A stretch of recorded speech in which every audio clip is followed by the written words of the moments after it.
Hello YouTube. Some of you may know that I put out this video early in September called Pole Shift, NASA hiding magnetic field information.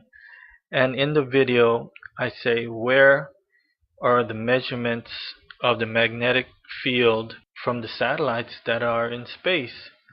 So as part of my ongoing research about this topic, I'm constantly looking for information for anything that would give us more insight into the state of our magnetic field. And it ended up that I found so much information that I'm going to have to split it up into several videos. So I ran across this NOAA website that actually has information of some of the satellites that they have in space. And here's the GOES magnetometer, and here's the information here.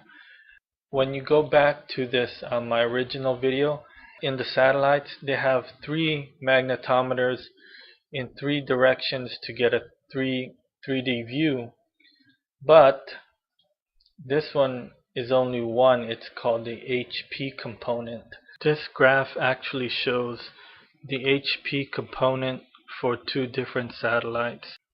So I ended up looking for a graph that had all 3 components or all 3 magnetometers, but I ended up not being able to find it myself, and I had to contact them to see where I could get that information. If you go into this link here, pull up one of these archive files. It's a pretty nice file. It shows you the 3 different components, and then they give you the readings in nanoteslas, and so they tell you the strength of the magnetic field. I wanted to compare a recent measurement compared to the past. So the magnetic field is highly influenced by space weather. So I wanted to get months where the solar cycle or the sunspot numbers were similar. So the closest I could get was the beginning of 2012 and the beginning of 1999. That was the closest that I could see. So what I did is I ended up taking parts of all like archive files and combining it into one. And the thing is, the GOES 13 is the current one, and but in 1999 you have to use the GOES 10. So what I ended up doing is I did a 3-month comparison of GOES 13 and GOES 10 for the beginning of the years in 2012 versus 1999 to get an idea of if the data is showing that the magnetic field is actually weakening. And just to let you know, the GOES satellites are in geosynchronous orbit. And so what I did is I ended up putting this red line at 120 nanoteslas to get a benchmark of what the data is showing. So in the beginning of this year, you see where the HP component comes relative to 120 nanoteslas. In January of 2012, you can see on a lot of quiet days where it came below 120 nanoteslas. But back in 1999, you can see a lot of days where it actually hit 120 nanoteslas. So you can see the difference between these 2 months under pretty similar space weather. And so NASA's data is actually showing, from what I can see, under similar space weather, pretty close sunspot numbers, that it looks like the magnetic field is weakening, and also in terms of how the magnetic field is reacting to when it's getting hit by by space weather. These fluctuations are both of KP5, and on ISWA you can see here 12-1-22, 12-1-24, both KP5s. So this is how the magnetic field fluctuated to a KP5. But when you look back in 1999, it doesn't show these huge swings, these huge fluctuations. Yet, when I go back to a KP archive for back in January of 1999, there were several days where we had KP5 space weather. So, in two ways, NASA's own data is showing that the magnetic field is weakening, and it looks like it's pretty significant. Going back to this chart, here's January of 2012 versus January 1999, and you can see the difference here. Okay, here's February, and you can see the same difference there. And then here's March, and this is probably the closest in terms of sunspot numbers. It is 68.8 versus 64.2, so it's pretty close. And so you can see the difference here and the difference here. And so what I did is I tried to get an idea, like to quantify what the difference is. So what I did is the beginning year 1999, ending year 2012, the change in years is 13 years. And so I'm going to say the approximate total intensity start was 120 in 1999. And you can see 1999 it was around 120 for those 3 months. And then I'm gonna say that it actually, on average, on quiet days, that it actually went down to 110 nanoteslas. So that's a difference of total intensity of 10. That's a total change of 8% over 13 years, which is 0.64 percentage change per year. So now I also wanted to see how this compares to other sources of information about the change in the magnetic field.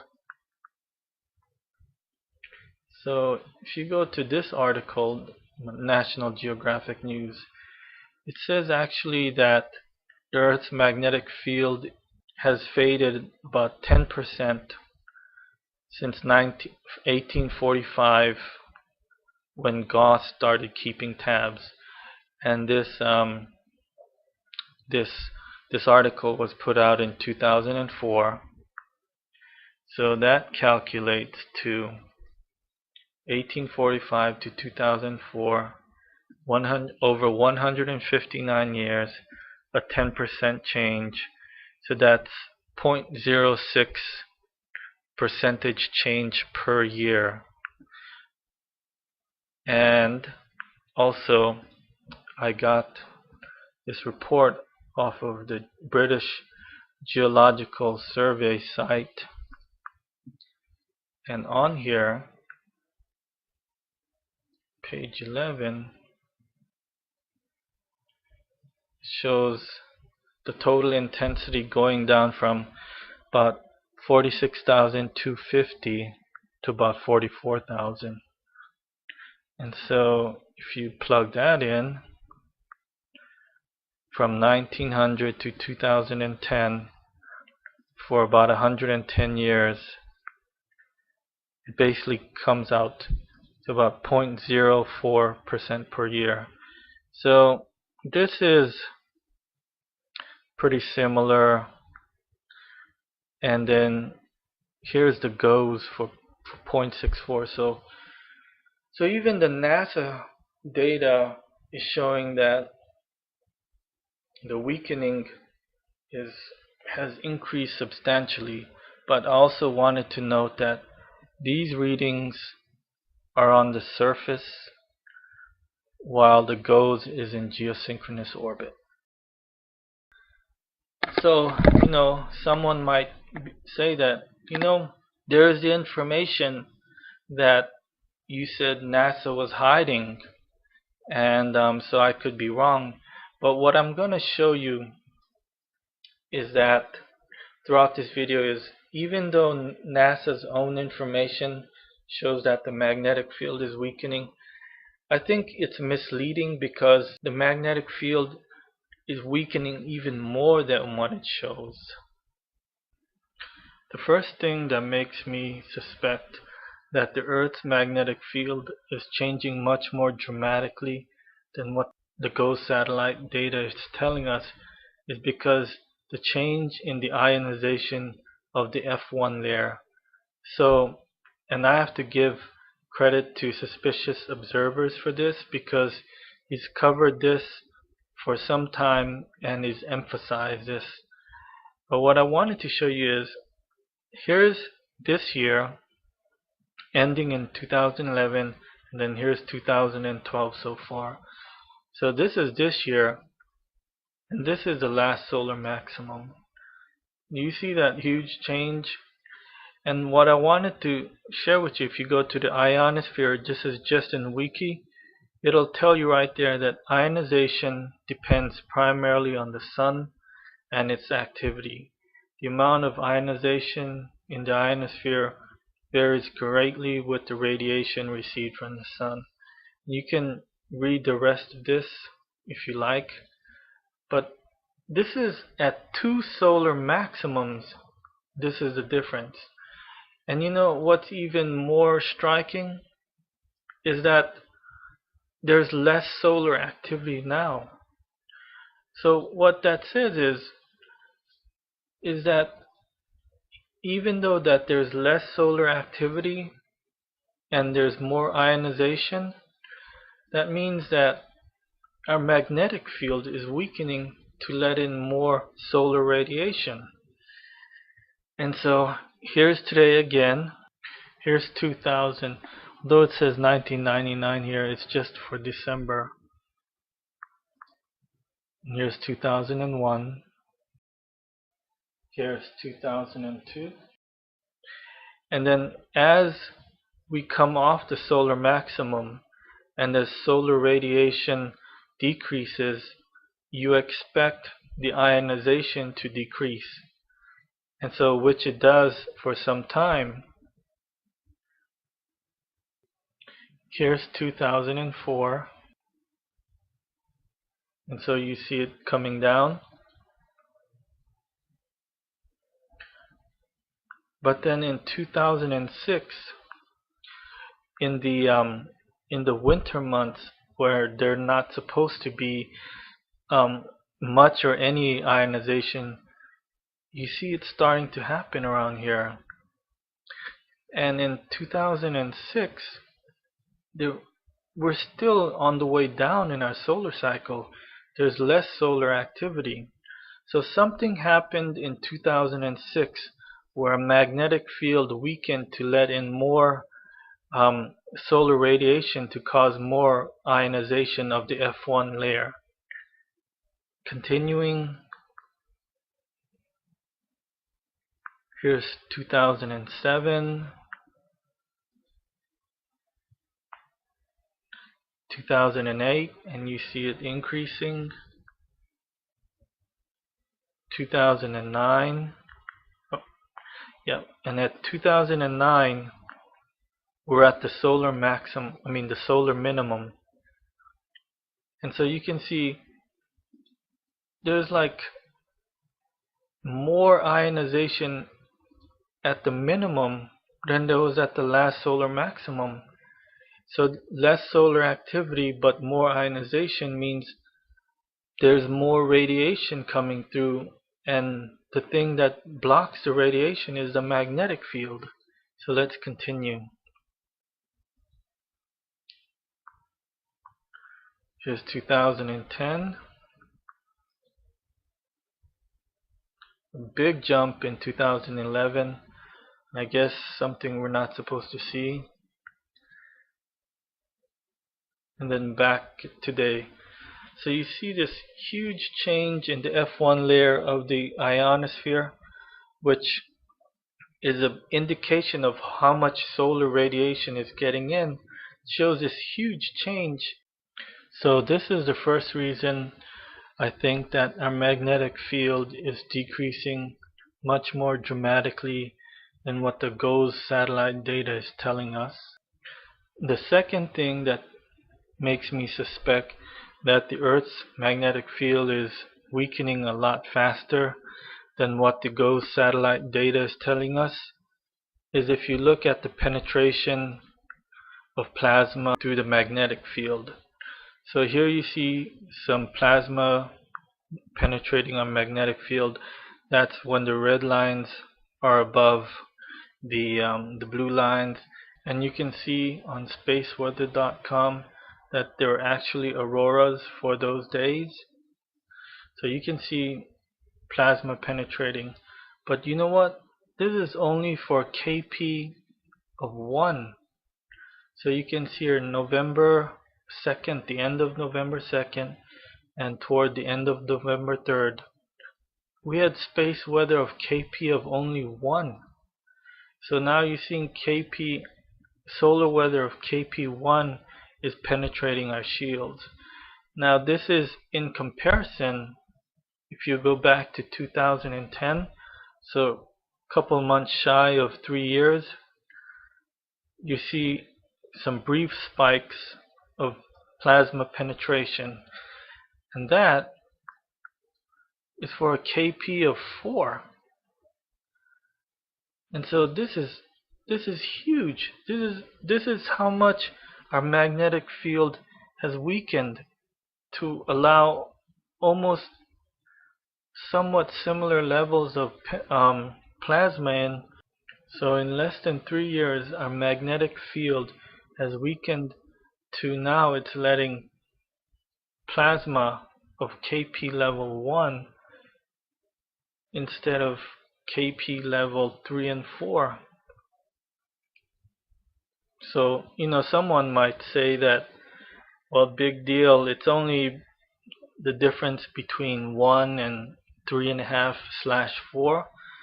But I don't know if you knew that the KP index is a quasi-logarithmic scale. So that's huge. And this is the second reason why I think magnetic field is decreasing much faster than what we're being told.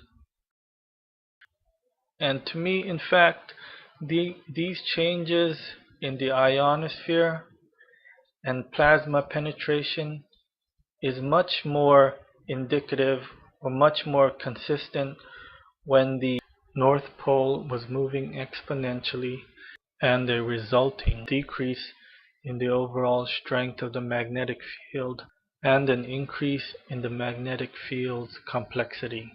Not like the linear 40 miles per year that the USGS has told us that it started moving after 2001. Now, the third reason why I think the magnetic field is decreasing faster than what we're being told is, remember in 2011 when we had this big change in the F1 layer? So this is one of the big things that I think was an indication of a big change of the magnetic field in 2011. But I don't know if you recall all of this. This happened in 2011 also. There was that huge earthquake and tsunami in Japan.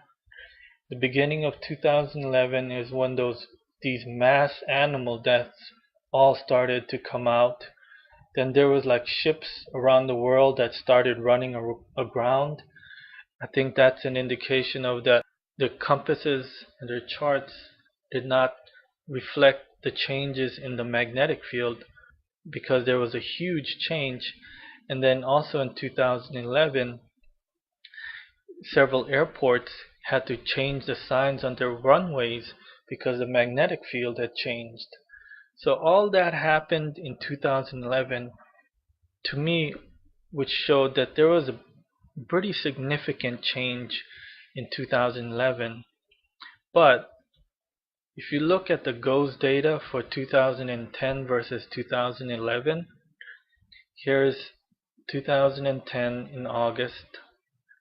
Here's the beginning of 2011, and the red line again is 120 nanoteslas. There's not much of a difference. And this is October of 2011. Now, in October of 2011, when there was this huge change, you might think that there was some weakening compared to the prior two plots, but I just wanted to say that that's more likely due to increased solar activity, because in October of 2011 sunspots were 88 instead of 19.6 and 19. This little difference here is due more to solar activity than weakening of the magnetic field. But the thing is, I don't think this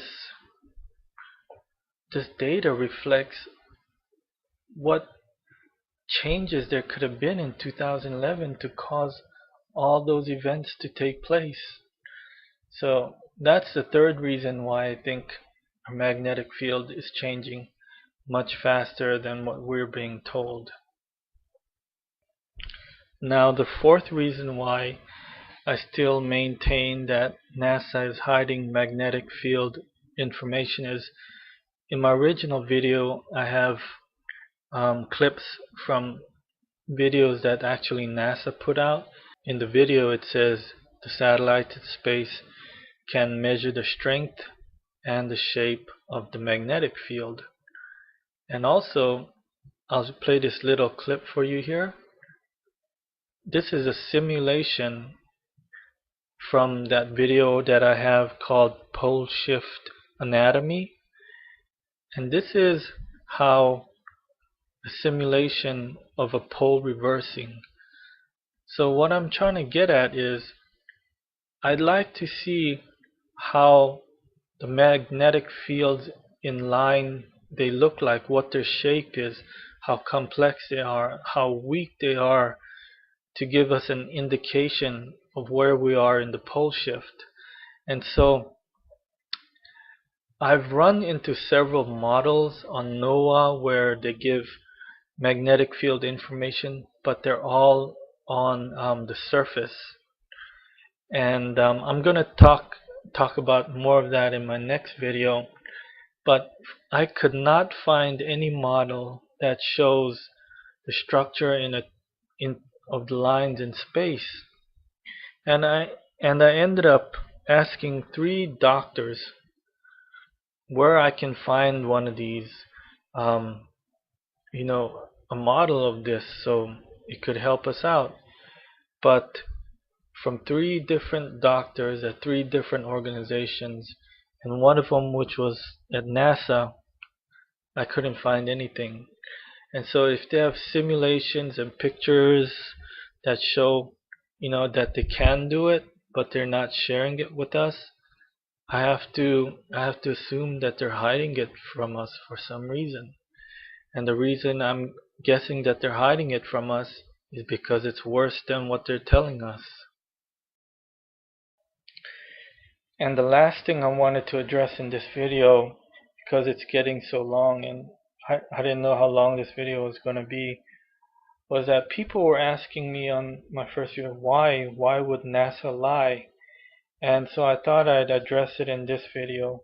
But my answer is that, I think conventional wisdom says that they're just lying to protect the people so that, that they won't go into massive anarchy, and we might end up actually killing ourselves before the pole shift actually happens. And so, there might be some truth to that, but you'll find that NASA is part of the Illuminati. You can do a a, uh, a search, or you can do some information on that. But there's a lot of information on NASA and the Illuminati, and this is more. This can go beyond why is NASA lying about the pole shift. We can go just to why does NASA lie about anything, and why does NASA lie about aliens or this and that. And so part of the reason is NASA is Illuminati, and you can search more on that. And I don't know if you knew this also, but NASA was started by a bunch of Nazis, and they brought them over in Operation Paperclip at the end of World War II. The United States, Russia, they split up a bunch of the scientists, and they brought them over. And so there were scientists in all different fields, in in rockets, in mind control, and some of the stuff is really really sick.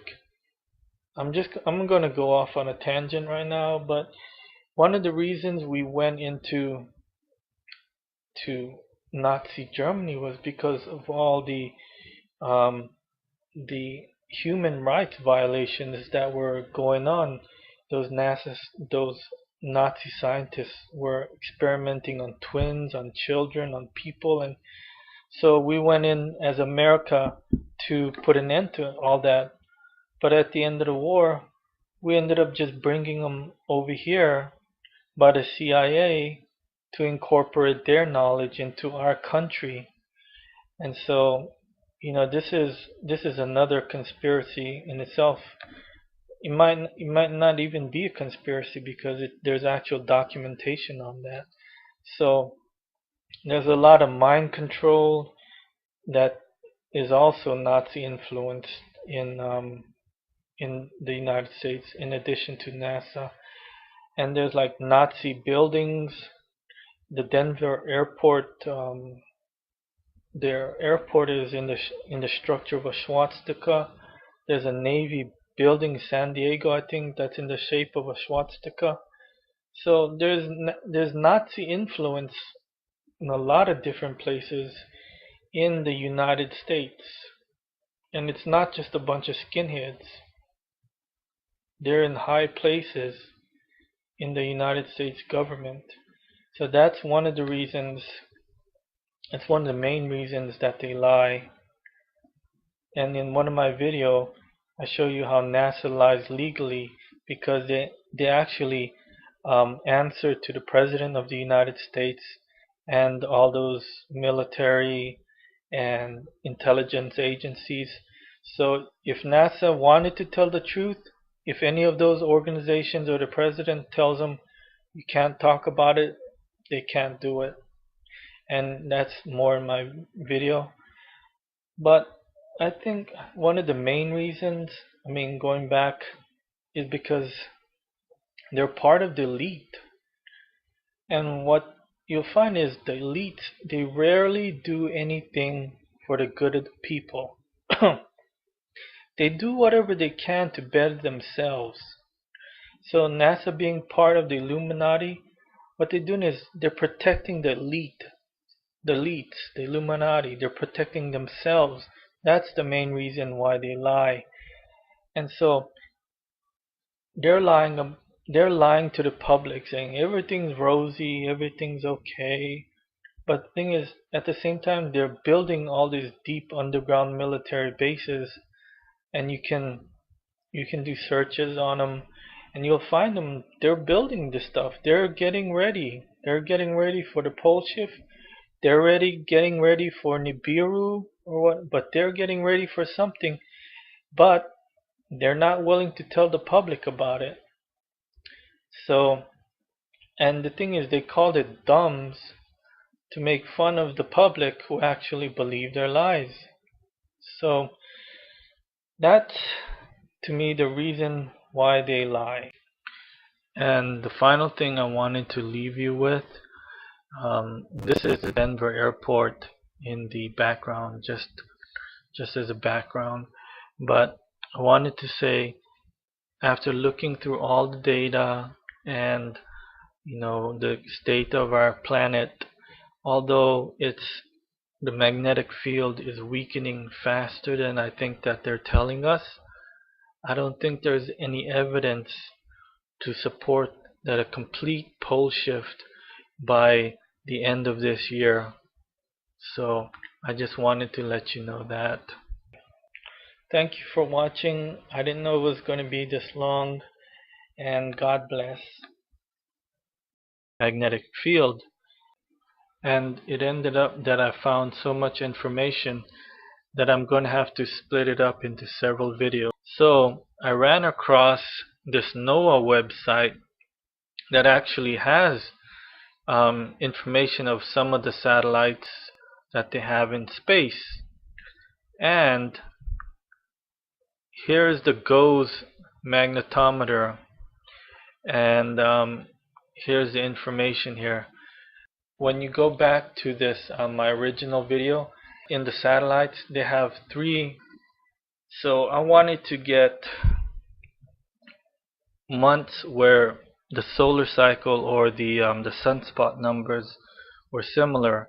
So the closest I could get was the beginning of 2012 and the beginning of 1999. That was the closest that I could see. So what I did is I ended up taking parts of all like archive files and combining it into one. And the thing is, magnetometers in 3 directions to get a 3D view, but this one is only one. It's called the HP component. This graph actually shows the HP component for 2 different satellites. So I ended up looking for a graph that had all 3 components or all 3 magnetometers, but I ended up not being able to find it myself, and I had to contact them to see where I could get that information. If you go into this link here, pull up one of these archive files. It's a pretty nice file. It shows you the 3 different components, and then they give you the readings in nanoteslas, and so they tell you the strength of the magnetic field. I wanted to compare a recent measurement compared to the past. So the magnetic field is highly influenced by space weather. Hello YouTube. Some of you may know that I put out this video early in September called Pole Shift, NASA hiding magnetic field information. And in the video I say where are the measurements of the magnetic field from the satellites that are in space. So as part of my ongoing research about this topic, I'm constantly looking for information, for anything that would give us more insight into the state of our